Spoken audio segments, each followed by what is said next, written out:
azvina kumira zvakanaka mhuri yeZimbabwe. Iko zvinezvi tiri kusangana nesituation iri kupisa pari kunzi zvoni kuZimbabwe kwakabatwa 66 ma-illegal foreigners amene kuti Zimbabwe yakuzvitangawo pape ende vanhu vacho vari kunzi ma-South Africans. We all know ma-reasons anonyanya kuitika kuona mu-South African ari kutizira kuenda uko asi nyaya kuti ari kunotsvaga graft kana kuti chii, because vanhu vazhinji anoita kutsvaga graft kunyika yenhingini zvinowanika, but most of the times zvinonyanyisa kuitika pane vanhu vekuti vanenge vakapara mhosva, ndo vanhu vazhinji vanonyanyisa kuita zvinhu zvakadaro zvekuti anojamba achienda kunopinda munyika yeZimbabwe. But vana veZimbabwe havasi kufara nekuda kwechiitiko ichocho pakuti zvinhu zvacho zvabva zvamhanya kutonoiswa panews maheadlines pakasiyana siyana mumastreets ese esocial media, because vanhu vekuSouth Africa ndo kwakatozara mumaZimbabweans ende pari kunzi zvinhu izvozvo zvinokonzeresa kuti pazotanga kunzwa kuti kwakuzoitika maraid akawanda, kwakuzoitika even hasha, you know, maSouth Africans vanhu vekuti pachavo vakabatana vanogona kutanga kutodairira nyaya yacho kuti imimi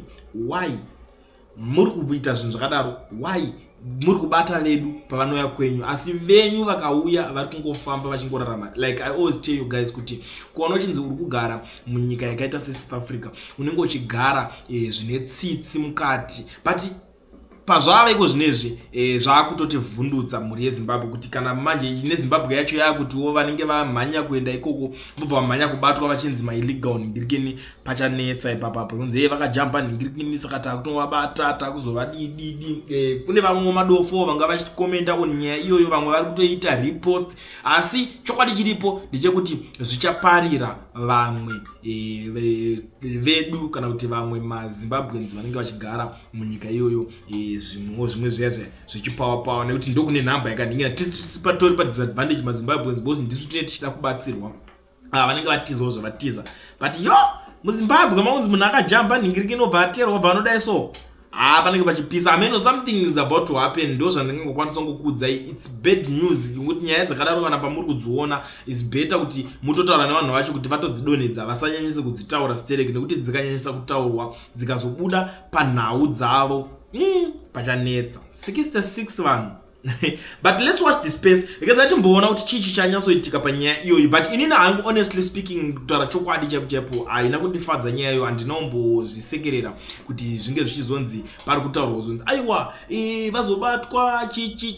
Hatitokurudzire zvinhu zvakadaro, havafaniri kutobatwa, vanofanira kutosiiwa vachingogarawo like zviri kungoitawo vanhu. But I mean it's just that government zvenyu munozonzi takuzopindura nyaya yavo kukurudzira zvinhu zvisipo chinchi, but tungotiwo vedu vakawanda vazhinji vacho ndo vari kutowandira kunyika yevanhu ivavo, saka panofanirwa kungoitwa plan. But isiriyo nyika stereki rigenza ndivana ngotora mukana kune vari muSouth Africa vanoda kuregisterwa makambani mazimba, nekuti even usiri muzimba vada kuregisterwa makambani vobva vavhurirwa maFNB business account. Batai education research yamukoma oyi ndo yega shasha vanozvigona, vanoregistera company vokuvhurira FNB business account, wakutoitawo madhiri ako. Hausisiri munhu anongotiza unga hamena kana munhu anomirira murungu chete, unenge wane yako company iri registered. Register yamacompany wakomana zvachipa kueducation research. Zvinongonzwa kuti munhu kana kuti gadhi utonofamba necompany yako muhomwe yekuti anytime panodzingwa basa murungu wako pauri kushanda pauri kugadha ipapo unobva wangokandawo ako mapepa wobva watotanga kutochimhanya uri papo because unonga wane experience neclient. Handingazokudziye zvese, vamwe vari kurenda dzimba vachisa maroja, vamwe vachididi, unenge wakukwanisa kutoti maroja ako kusendera mari muaccount. Handingazokudziye zvese mavanhu vakuru, but for now handopenda ndangoti inini ndingokuonesa nyaya iri panapa. So sarai makateerera zviri kutaurwa nevakuru ava vari nezvanhu zvavari kutaura panapa, muzondiudza kuti munoti kudini nyaya yemashoko avari kubuda vachitaura ipapapo. But isisu as a individual kana totaura kunonziziva kuti unotaura inyika yekwako, but imimi pakanga pachitaurwa namaleaders enyu ende navamwe vacho vari kungotaura nanhasi, izvozvi kutaura kwandiri kuita vari kutaura, hamugoni kuziva kuti imimi mune generation ichiri kuzouya inoda kuchengetwa, inoda kusapotewa neufumi hwenyika, kana kuti inoda kurarama nenyika iyoyi yamuri kuisa madestabilizing ayo munyika muZimbabwe vanhu veZANU-PF, ende kuti muudzwe izvozvo munoramba hamubvumi. muneza sanction day, but sanction day kuti rivepo ndimi makarisa futi, ndimi makazvikonzeresa kuti economy yeZimbabwe icollapse. Nyika yeZimbabwe collapse. Zimbabwe, it was a basket of economy in Africa, but now it's a bin of Africa and Europe and Chinese and Asian and whatever, wherever. It's a bin. And now chava chiseko chenyika world Zimbabwe nokuda kwe leadership yeZANU-PF. Whether they are like to hear this or don't like it, I say this.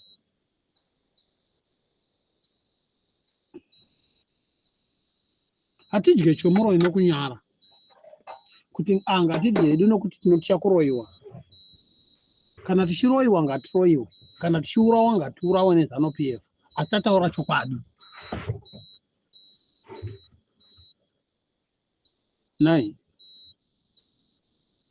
The leadership yeZANU-PF is corrupt.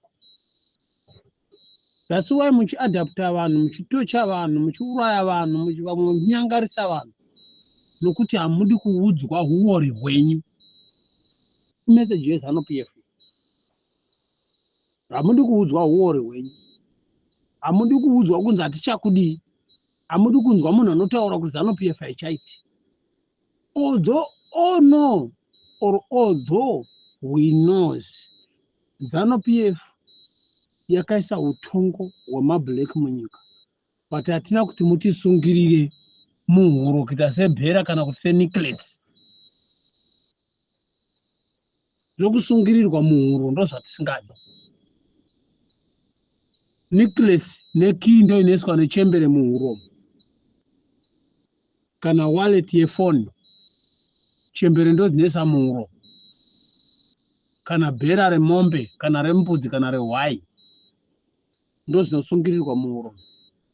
Kwete kuti tosungirirwa muhuro meZANU-PF mavamba muchitiridza muchiti kechere vanhu vachirira nenhamo nokuda kwepolitical party one.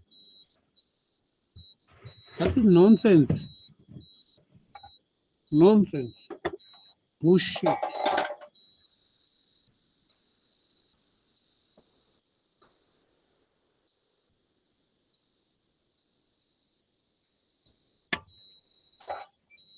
A project we building so 3,000 schools.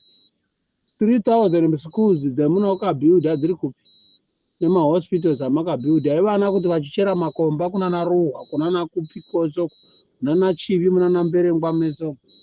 Vachira makomba eGold ndo chikoro chenyu chamaka zvikoro zvamaka build kuti vana vanosera vautadze kuenda kuchikoro vachichera makomba tambura nenyika. Ende mugoona kutaura nonsense zvinhu zvisimo ende zvinhu zvisingaproduciwi nemamine company eZimbabwe. They are not producing that, but you are still speaking and lying to the world. No, we be producing 30,000, or producing 40,000 tons of gold, 60,000 of the gold, 60% of fuck. Why are you lying to the world? You don't tell the truth. We struggle to mining here.